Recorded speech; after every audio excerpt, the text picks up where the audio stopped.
एक बार की बात है। एक गांव के चौराहे पर एक दुकान के बाहर एक बड़ा सा चोंच वाला काला कौवा बैठा था। वे हमेशा की तरह अपनी चालाकी दिखाने की ताक में था। जैसे ही दुकानदार की नजर हटती, कौवा उड़कर दुकान के पास आया और झपटा मारकर एक बड़ा सा पाव उठा ले गया। दुकानदार चिल्लाया, अरे रे, चोर कौवा मेरा पाव लेकर भाग गया। कौवा उड़ा और थोड़ी ही दूर जाकर एक पेड़ की शाख पर बैठ गया। वे बड़े गर्व से पाव को अपने चोंच में दबाए बैठा था। उसे लगता था कि वे सबसे चालाक और होशियार है।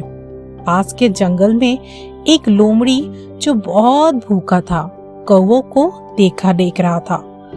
लोमड़ी ने सोचा, कौवा बड़ा लालची और घमंडी जानवर है।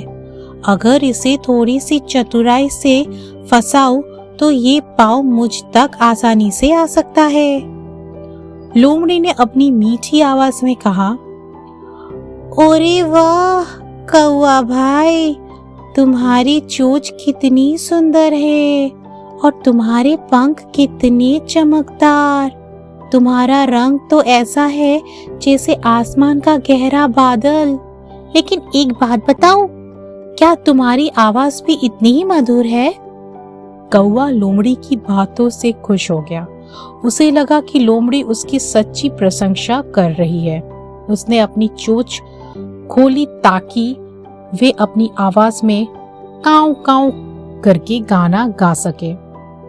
लेकिन जैसे ही उसने चोंच खोली, पाव नीचे गिर गया और लोमड़ी ने उसे झट से उठा लिया। कौवा समझ गया कि उसकी चतुराई से ज्यादा लोमड़ी चालाक निकली।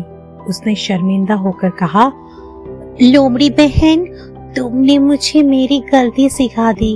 अब मैं कभी भी दूसरों की चालपूसी में आकर अपनी चीज नहीं गवाऊंगी।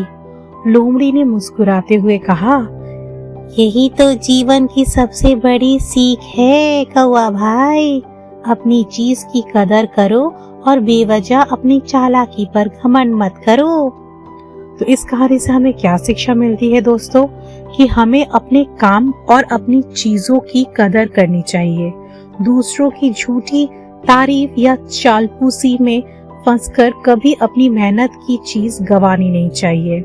चालाकी से जीता जा सकता है, लेकिन सच्चाई और मेहनत से हमेशा सम्मान पाया जाता है।